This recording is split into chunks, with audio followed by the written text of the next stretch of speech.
There between the two is always palpable.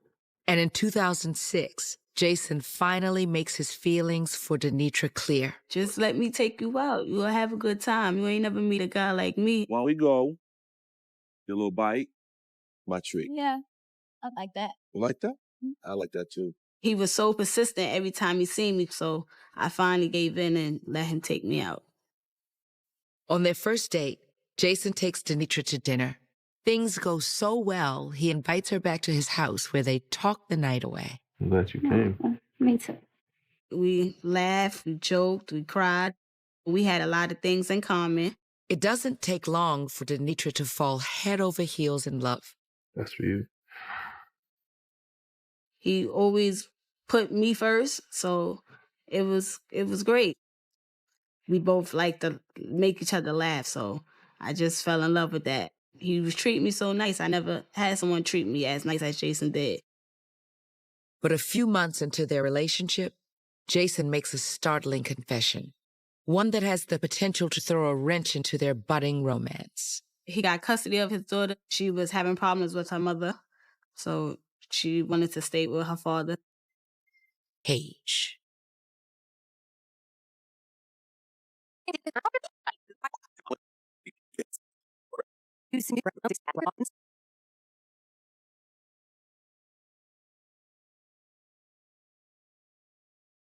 It's every mother's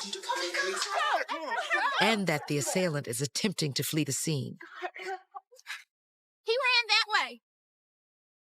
As Crystal gives chase, she wonders, who is this man and why has he attacked one of her children? Still, I think I'm chasing a Is aghast.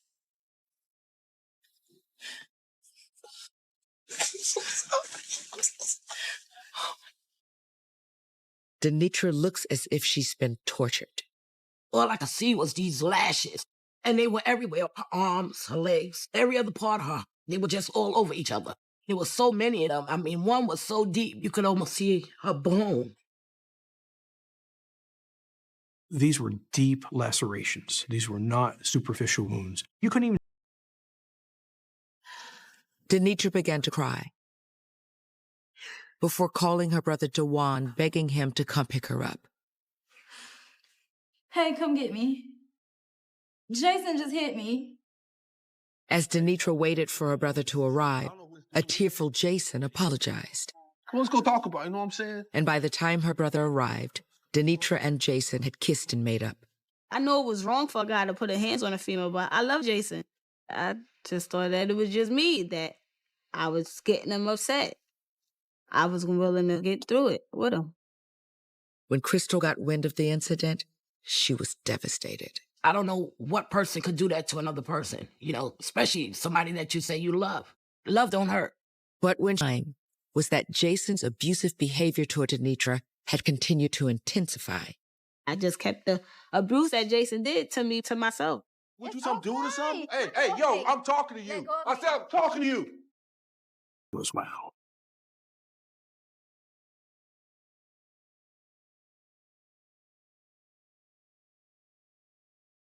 When Sweet gets this swirl of chaos and controversy, that the state of New York versus Jason Page gets underway.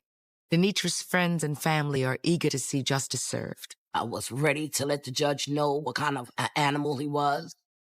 Before she got on the stand, she was shaking. It's very tense courtroom when Denitra was testifying. You have the defendant who's maybe 30 feet away from her, and he was a big guy. Staring down her alleged attacker, Denitra recounts her 17 harrowing days in captivity. She also showed the jury her injuries. And even though a year had lapsed since the crime, she still had visible marks all over her body.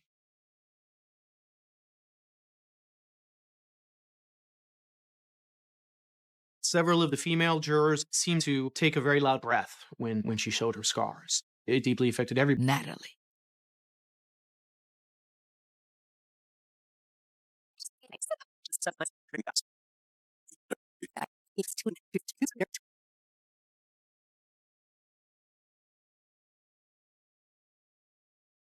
What began at this time, Denitra is unbowed by Jason's rage.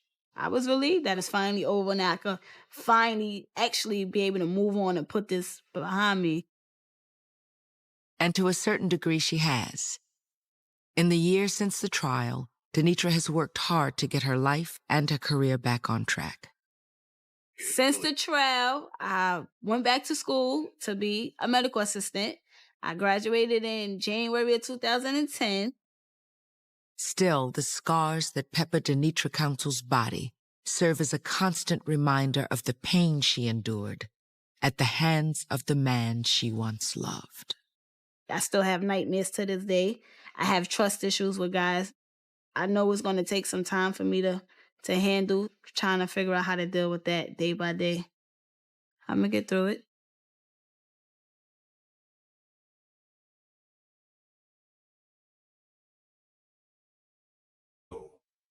He obsessed over technology, filling his home with 7 massive flat-screen TVs, one in every room, including the bathroom.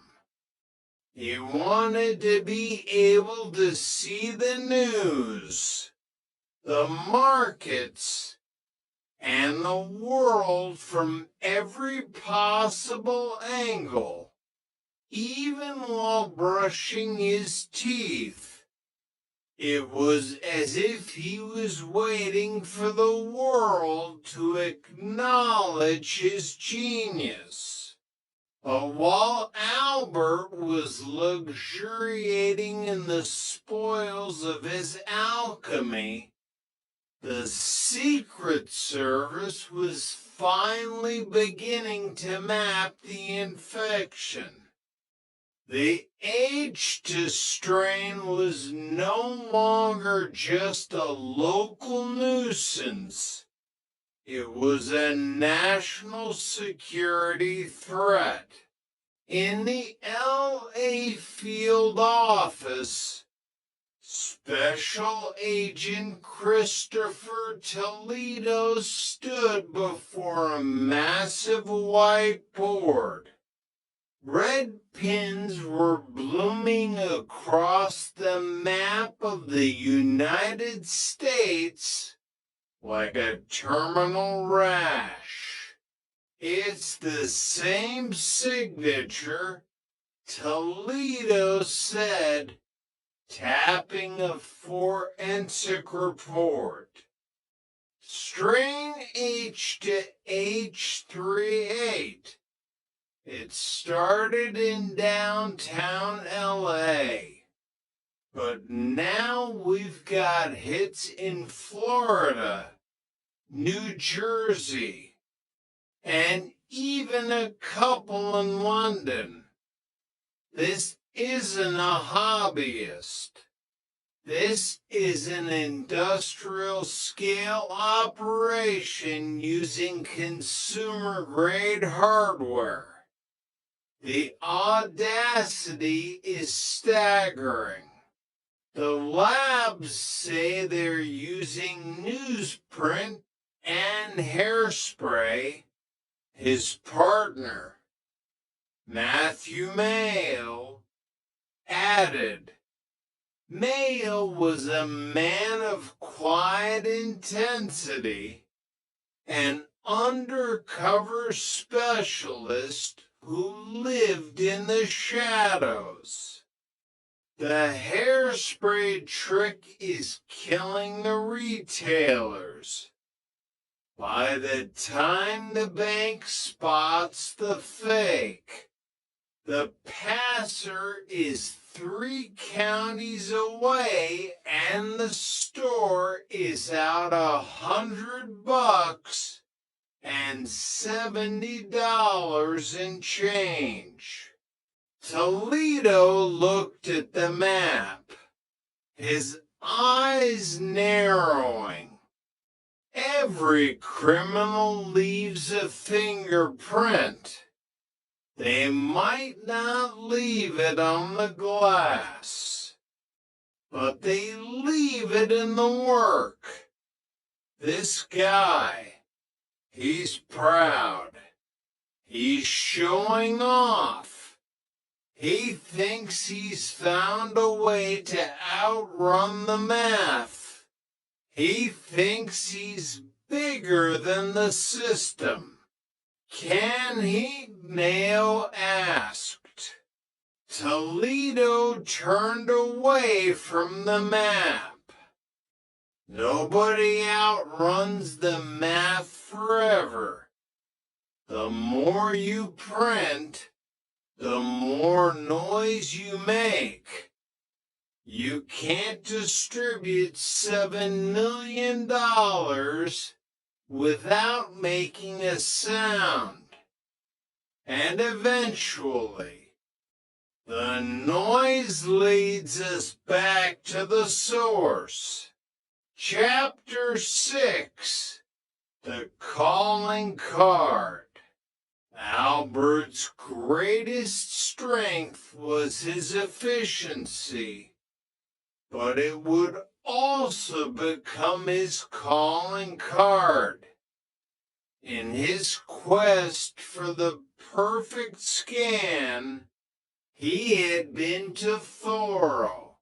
In the world of government printing, the Bureau of Engraving and Printing uses a rotating system of plate numbers. On the front of a genuine $100 bill, there are tiny alphanumeric codes like G32 or E12 that indicate which specific plate was used. These numbers change with every batch, every day. When Albert scanned his perfect $100 bill, he captured the codes H2 and H38. Because he was an engineer, he saw no reason to change them.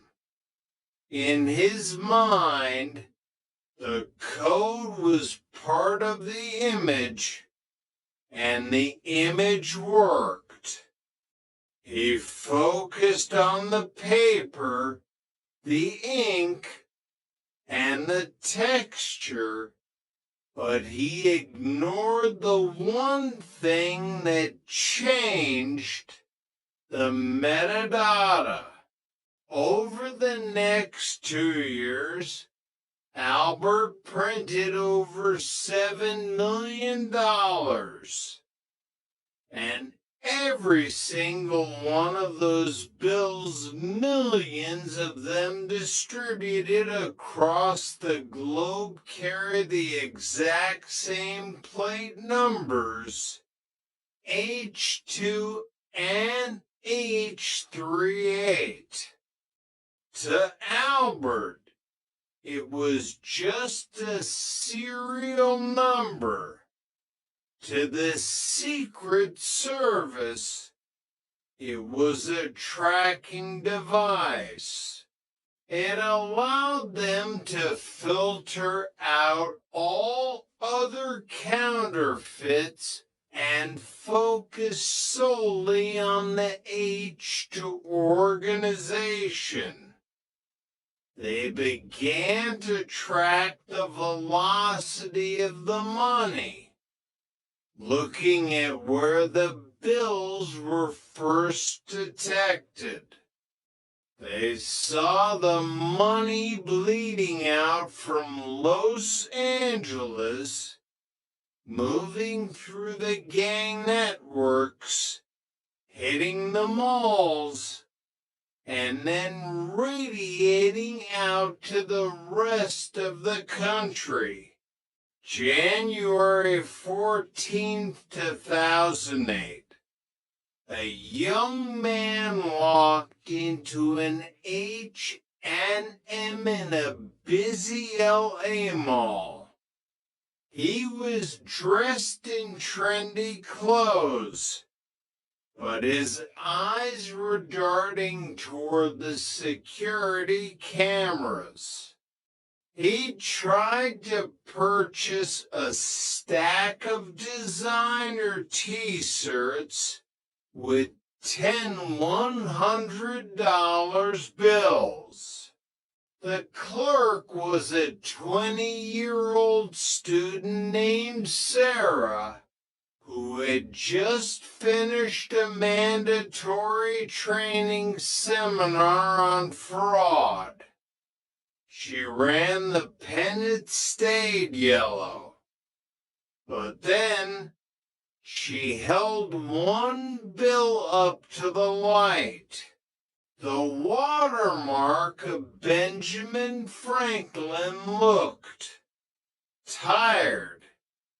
The eyes were slightly misaligned, and the jawline was too soft. It was a 99% match.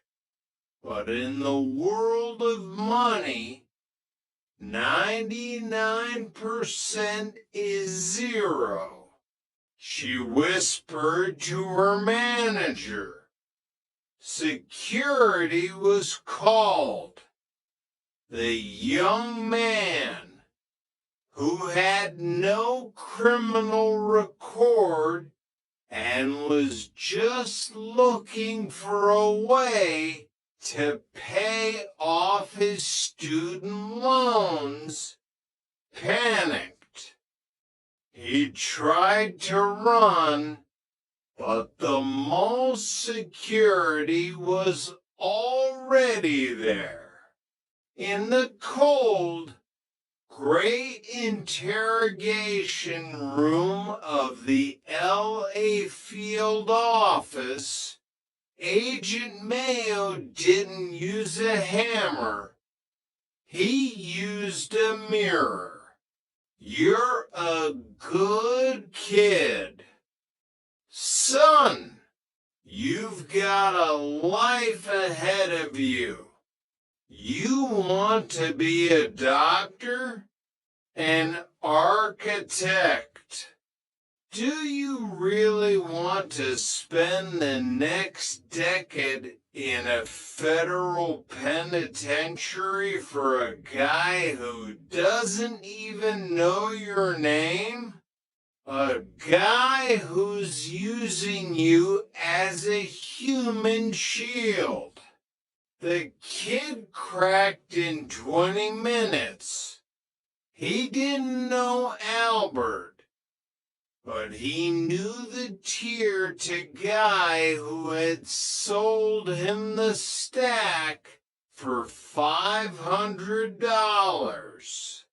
The Secret Service had their first thread, and they began to pull with everything they had. Chapter 7, The Popeye's Trap. The investigation moved with the slow, grinding inevitability of a glacier. They flipped the tier to dealer, who led them to Troy Stroud. Stroud was a formidable target.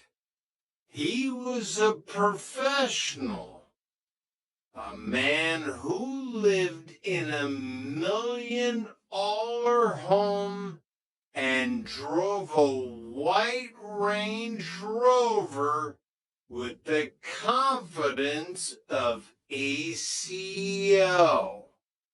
He was the bridge between Albert's hidden laboratory and the chaotic reality of the street.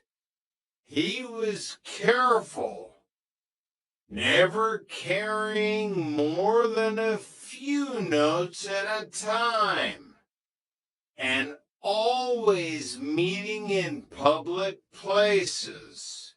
The agent set up a sneak and peek warrant, a controversial tactic that allowed them to enter Stroud's home while he was out, search for evidence, and leave without him ever knowing they were there. Mayo and a team of specialists picked the lock of Stroud's back door at 2:00 a.m. They moved like shadows, using flashlights with red filters to avoid detection from the street. They found luxury goods, stacks of genuine cash, but no printers, no ink, no newsprint. He's not the source, Mayo whispered into his comms. He's just the warehouse. He's the sales rep. The agents shifted their focus to surveillance. They followed Stroud for weeks, mapping his every move, his every meeting, and his every meal. They noticed he visited a specific townhouse in Lawndale almost daily.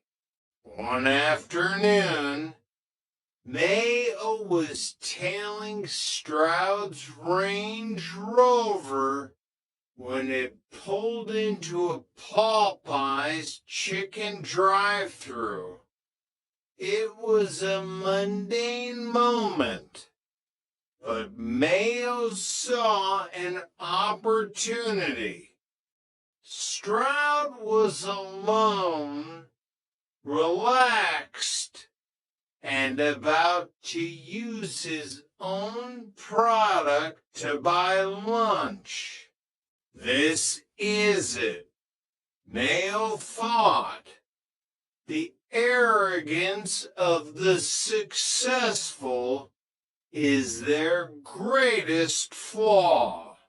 As Stroud waited for his spicy chicken, Mayo parked around the corner, sprinted to the back door of the restaurant, and flashed his badge at the startled manager.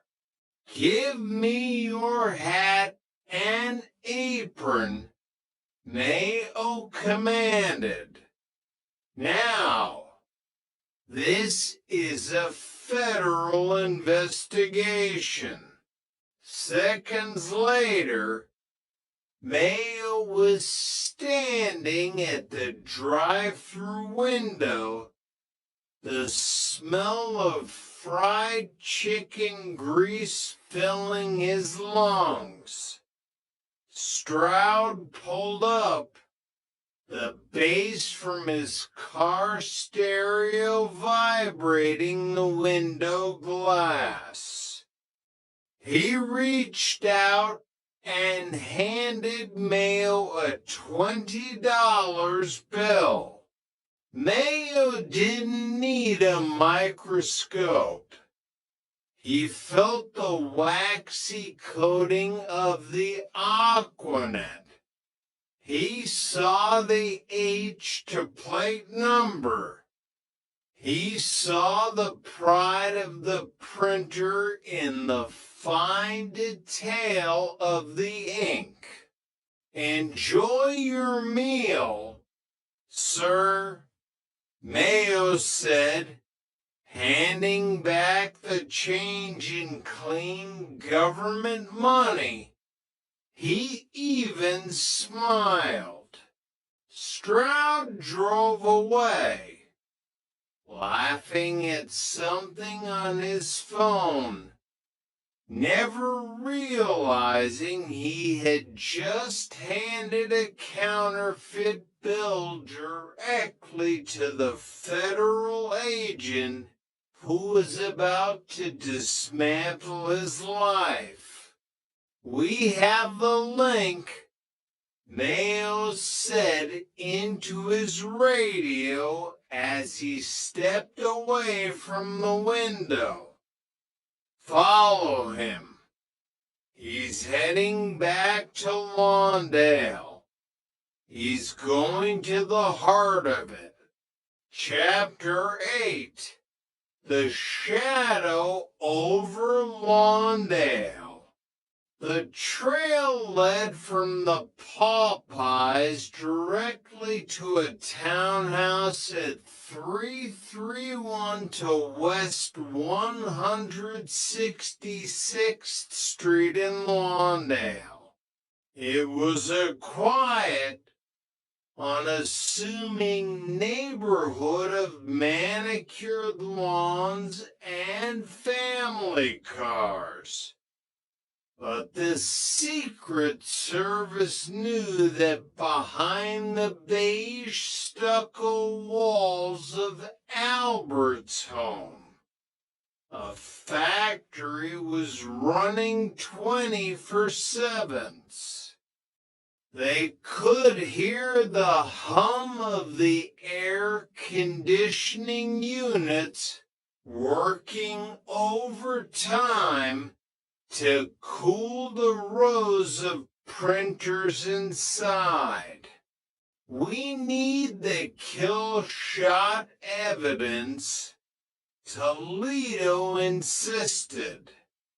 "We can't just bust him for possession. We need to prove manufacture." They began a series of high-risk trash pulls. Every Tuesday morning, long before the sun rose over the Pacific, agents dressed as sanitation workers would swap Albert's trash bags for identical ones filled with decoy garbage. In a secure room at the field office, the garbage was treated like a sacred text. They found what they were looking for: tiny slivers of newsprint with the distinctive green ink of a $100 bill's corner mistakes that hadn't been burned. Hundreds of empty ink cartridges drained of their cyan and magenta blood. A prescription bottle for Albert Talton, providing the definitive link to the resident. But the most damning piece of evidence was a simple, crumpled receipt from a Staples office supply store. "Look at this," Toledo said, holding the thermal paper with a pair of tweezers. He used a Staples Rewards card. He's been racking up points on every gallon of ink he buys. He's literally earning rewards for his crimes. Mayo stared at the receipt in disbelief. "The man is printing millions of dollars, and he's worried about getting a $10 voucher for his next pack of pens. The greed is pathological. He can't help himself. They went to Staples and served a subpoena. The records were a roadmap of the conspiracy. Albert was buying ink and paper in quantities that suggested he was running a medium-sized newspaper. The rewards he was earning were the breadcrumbs leading to his door. The service moved into a hotel room directly across from the townhouse. They set up long-range thermal cameras and directional microphones. They watched the staff arrive every morning like clockwork. Goldberg, McCory, and Stroud. They saw Goldberg with his red backpack, which they now knew was the delivery bag filled with finished notes. They saw McCory in his orange Mercedes with the vanity plates. They watched the rhythm of the machine. It was a corporate operation in a residential zip code. On April 30th, they followed Albert to a specialty paper wholesaler. They watched him load 3 massive bales of newsprint into the back of his Mercedes.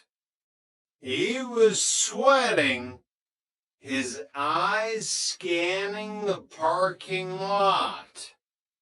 But he didn't see the unmarked cars watching him from every exit. That's enough paper for another 2 million, Mayo whispered, recording the handoff. He's not stopping. He's accelerating. He thinks he's won. Chapter 9, The Breach. May 8th, 2008. The air in Lawndale was still, the kind of heavy silence that precedes a storm. To blocks away, a tactical team gathered in a windowless van. They were checking their weapons, adjusting their Kevlar vests, and breathing in the scent of nervous sweat. Albert was inside. Surveillance confirmed that Goldberg and McCory were also present.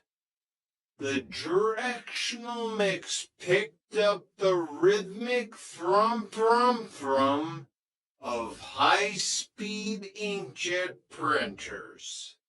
Breach in 5, 4, 3. The battering ram hit the front door with a sound like a thunderclap. Secret Service. Get on the ground. Hands in the air. Albert was in the hallway, emerging from the master bedroom. He saw Agent Mayo the man from the Popeyes window now wearing a tactical vest and aiming a Glock 17 at his chest. Albert didn't reach for a weapon. He didn't try to flush the evidence. He simply stopped, looked at the agents swarming his home, and dropped slowly to his knees. He looked tired, almost as if the weight of his own empire had finally become too heavy to carry. The house was a vision of industrial madness. In the garage, thousands of $100 bills were hanging from makeshift laundry lines, drying in the breeze of electric fans. In the kitchen, the glue station was covered in the sticky residue of his alchemy. Toledo walked into the spare bedroom, the server room. He moved the mouse of the main computer. The screen flickered to life, and there, in a high-resolution graphics program, was the face of Benjamin Franklin dissected into its digital components. Caught him in the act, Toledo said, a grim satisfaction in his voice. He didn't even have time to hit delete. They recovered $162,000 in finished notes and $1.4 million in partials.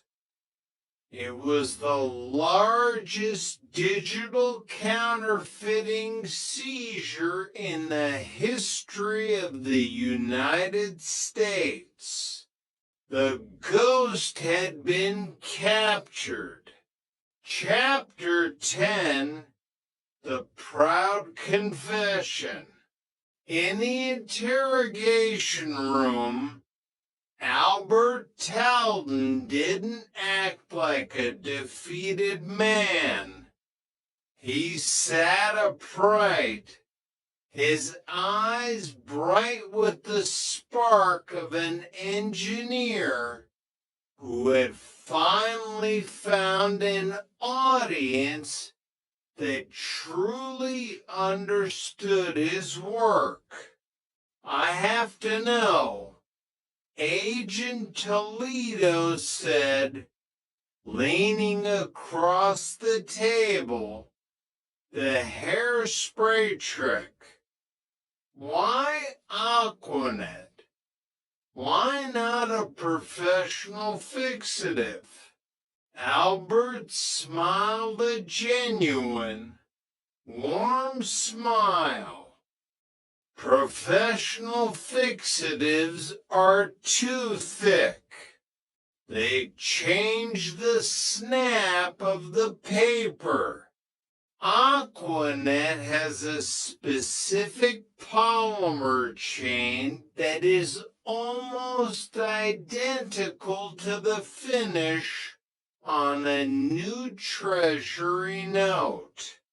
It's not about the brand.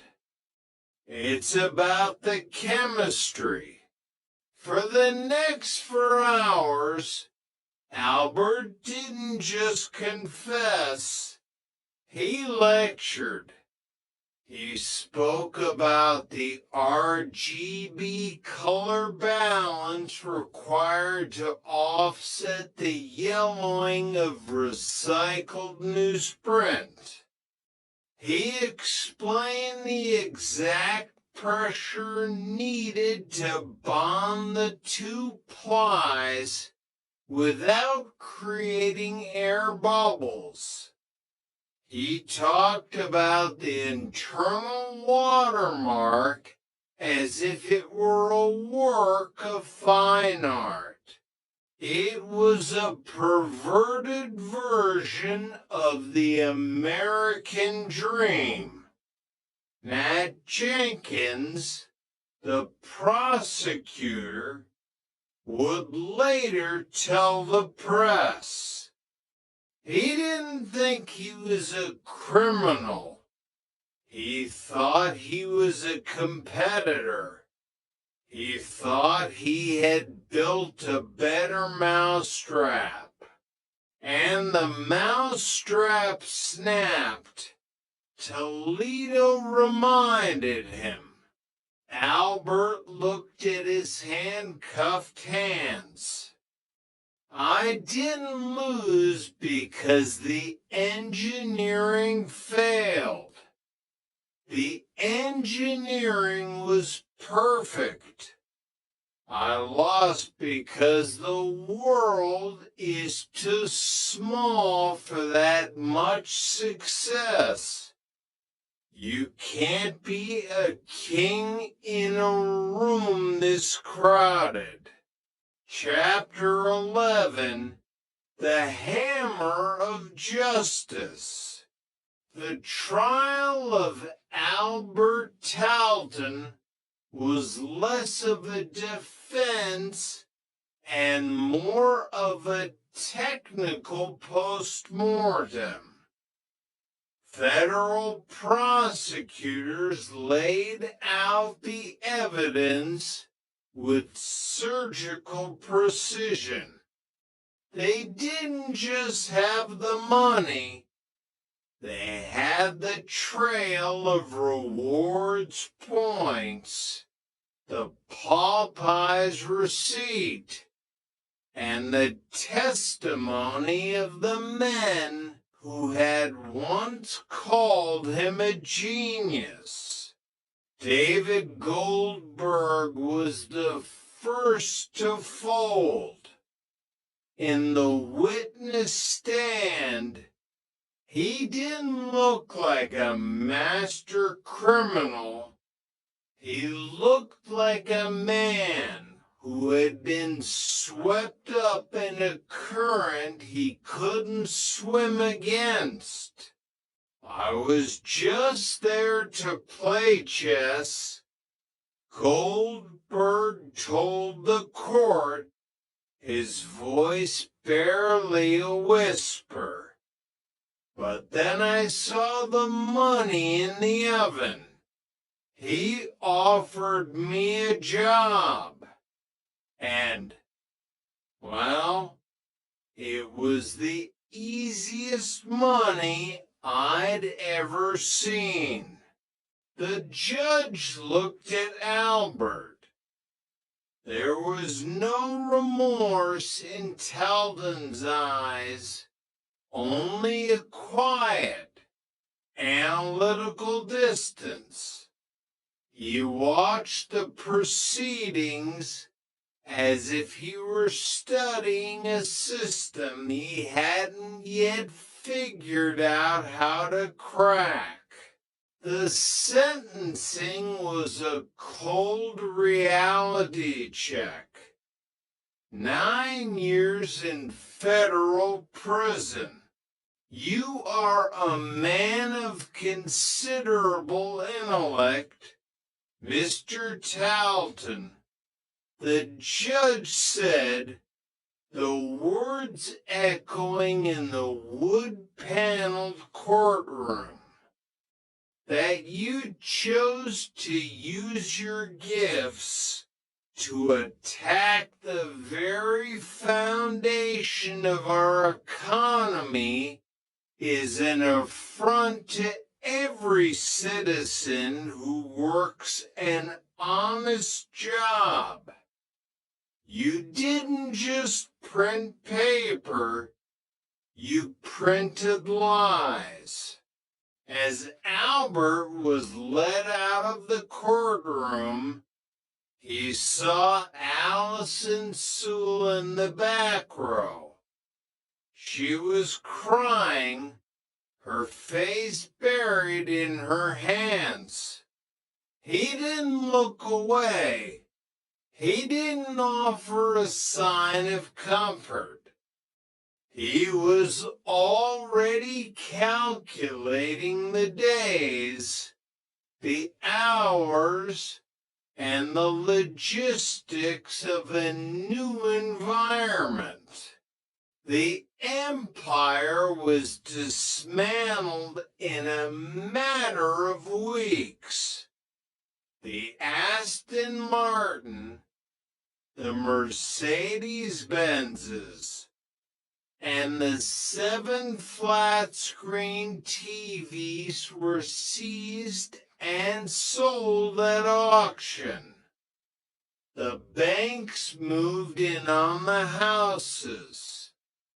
The Tier 1 brokers Stroud and McCory received their own sentences ranging from months to years.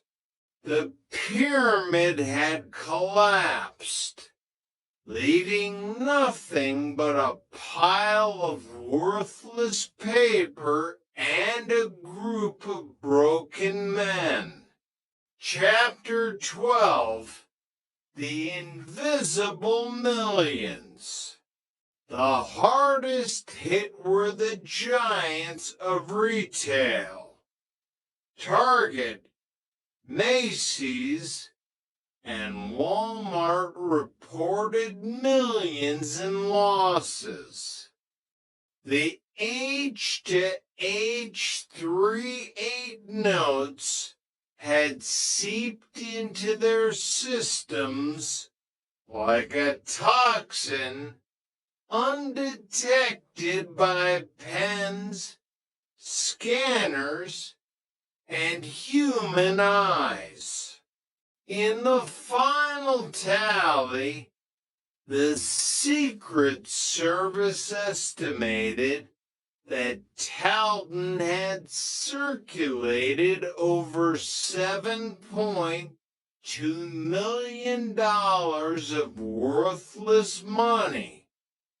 His bills had reached all 50 states and 9 foreign countries. He changed the game, Kelly Harris said, standing once again in the specimen vault. She was looking at a map of the world dotted with H to detections.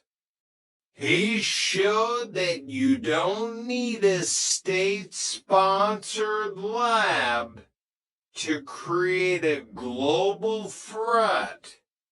All you need is a consumer-grade printer and enough arrogance to try. But for every bill the Secret Service recovered, thousands remained in the wild.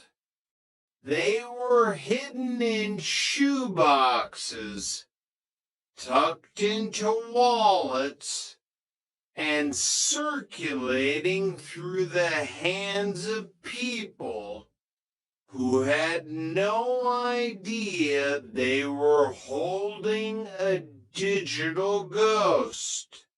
The money is still out there, Toledo said, staring out of his office window at the LA skyline.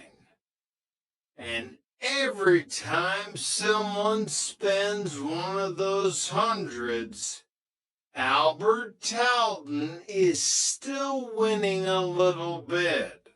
Chapter 13, The Fallout of the Feds.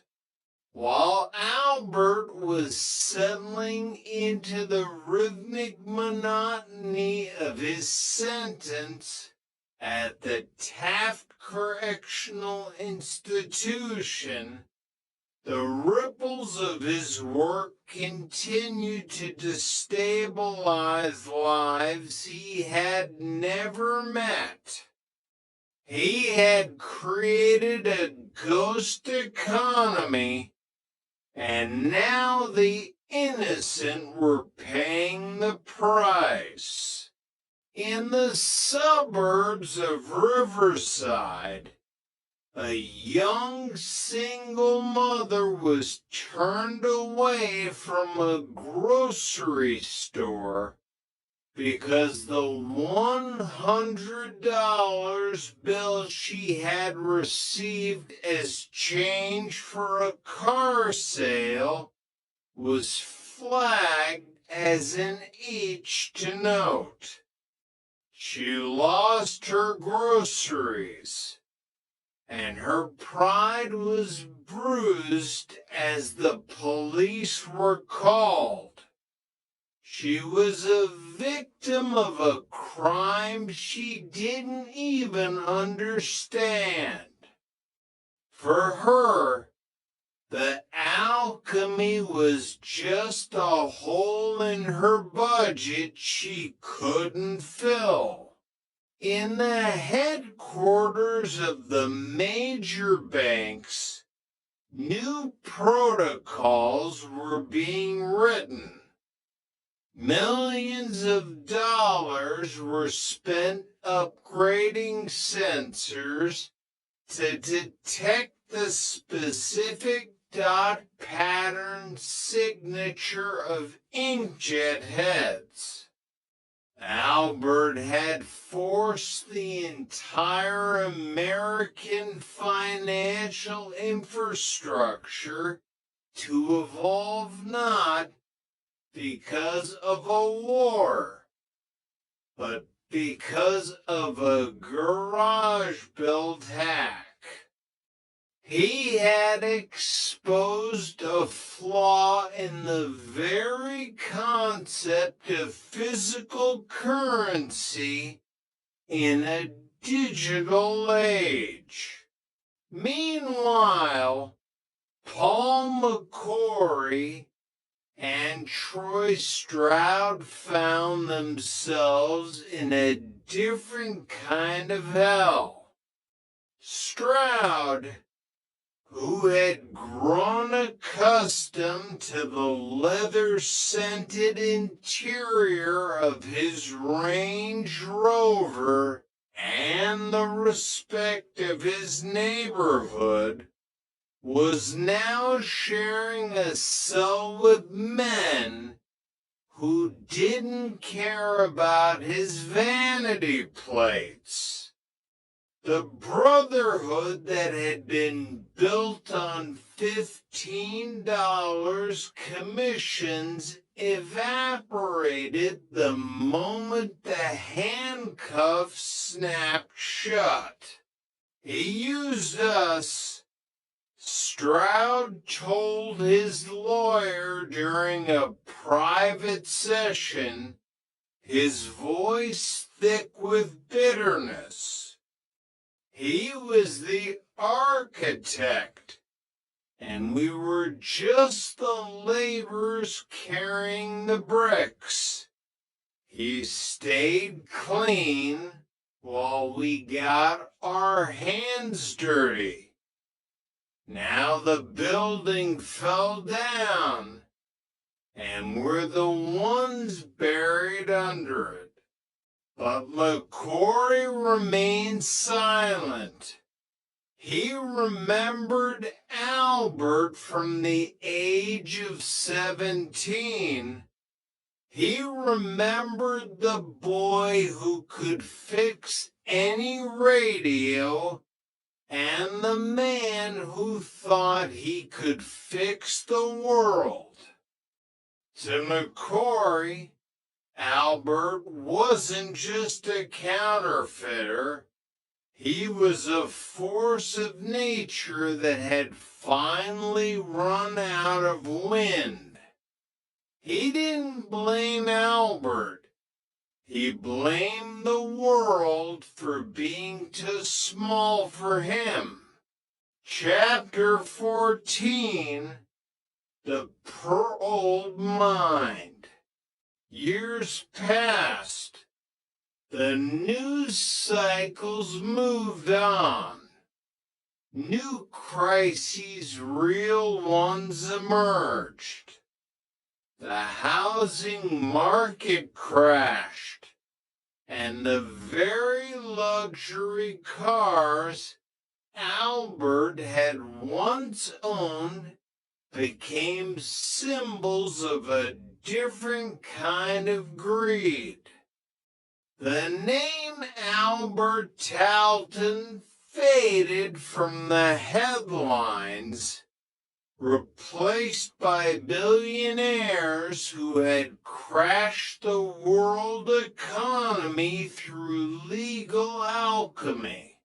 Allison still visited Albert once a month for the first 3 years. She watched him age, the sharpness of his eyes softening into something more reflective, more patient. But she also saw the gears still turning. He didn't ask about his old friends or his old cars. He would ask her about the newest iPhone, the resolution of the screens, the speed of the networks, and the rise of cloud computing. You're still looking for the glitch, aren't you, Al? She asked one rainy afternoon through the plexiglass, her voice tinged with sadness. Albert didn't blink. He leaned closer to the glass. I'm looking for the future, Allison. You can't live in the glitch forever. Eventually, you have to build something that doesn't need to hide. You have to build the system, not just exploit it.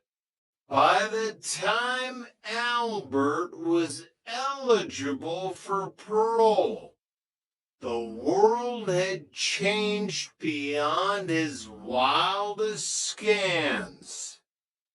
3D printing had moved from a novelty to a manufacturing revolution. Digital currency Bitcoin was no longer a fringe theory. It was a $1 trillion asset class. The idea of printing value had moved from the physical to the cryptographic. The alchemy was now decentralized. As Albert stepped out of the prison gates, a free man in a world that had moved on, he didn't look for an Aston Martin. He didn't look for a flat-screen TV. He looked at the smartphone in his hand, a device with more processing power than all the computers he had used in his Lawndale townhouse combined. He felt the weight of it, the cold glass, and the hidden potential. He saw the world not as a series of banks and registers, but as a sea of data waiting for a new kind of engineer. Chapter 15, The Digital Alchemist. Albert found a small room in a quiet corner of Long Beach.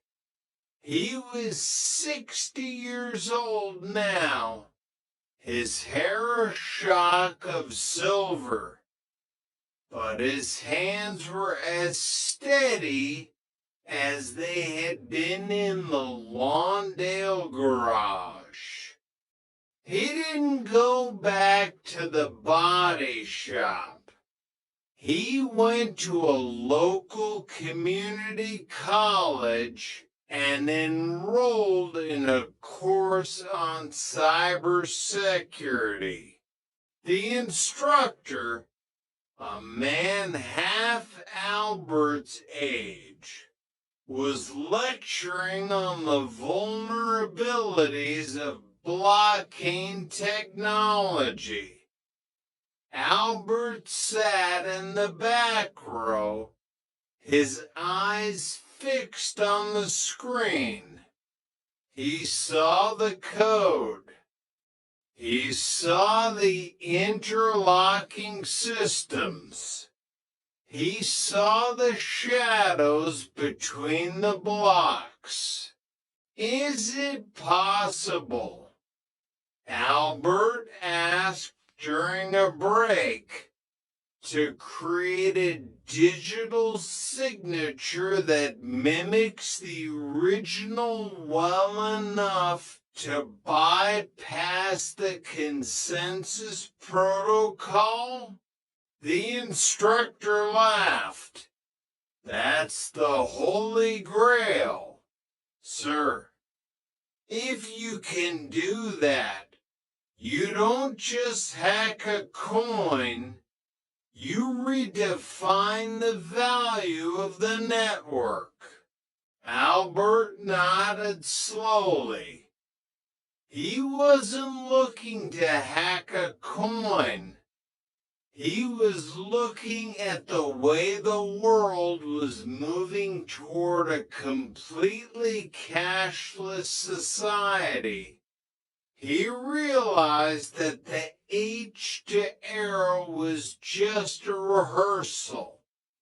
The physical bills he had spent years perfecting were now relics, museum pieces held in the specimen vault. He walked out onto the pier that evening, the Pacific breeze cooling his face. He watched a group of teenagers paying for ice cream with their watches.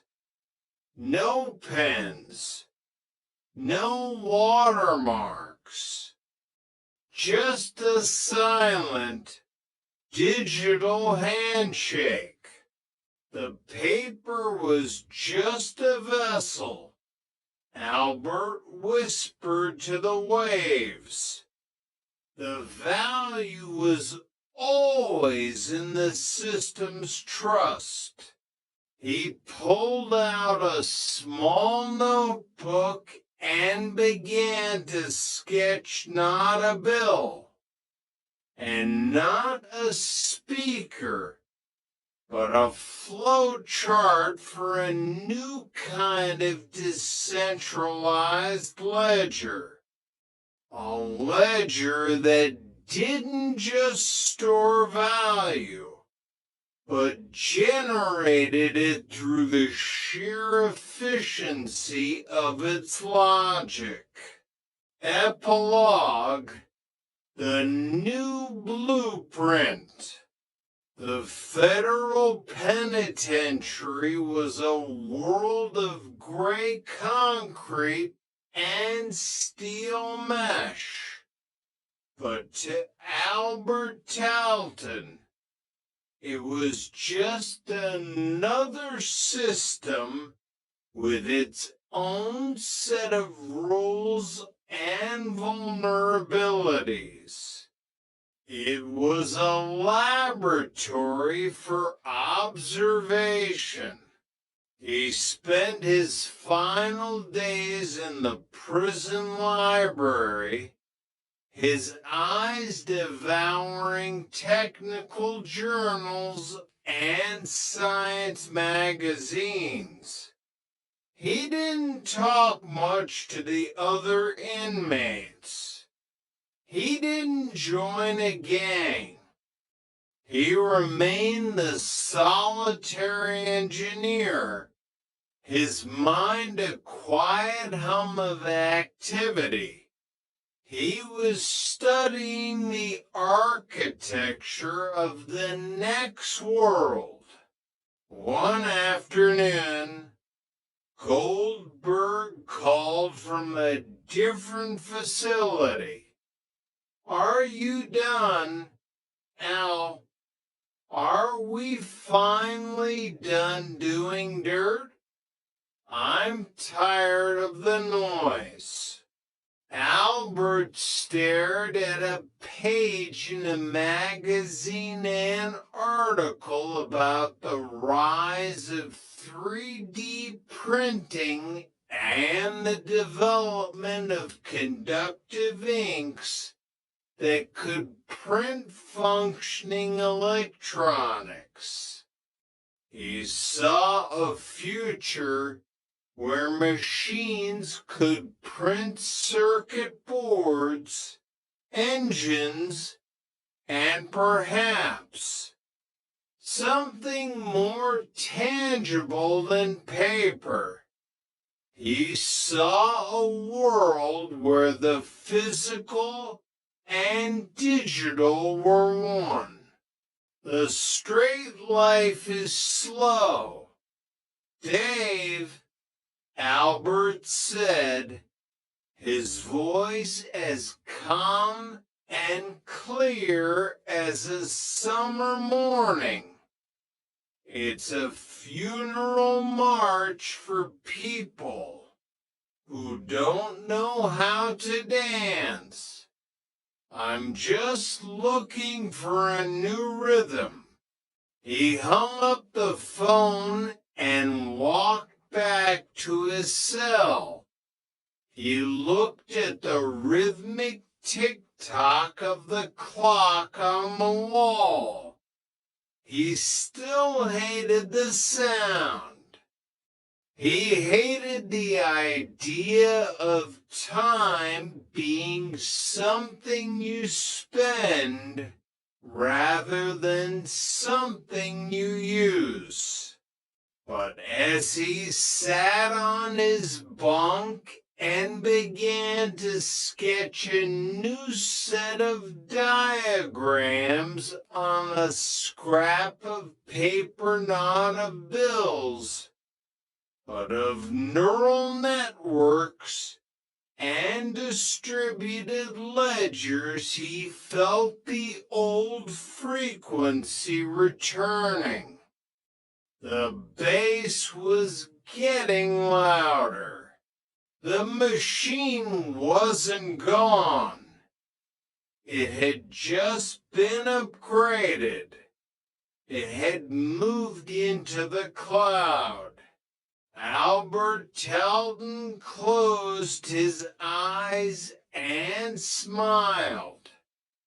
The alchemy wasn't about the money. It was never about the money.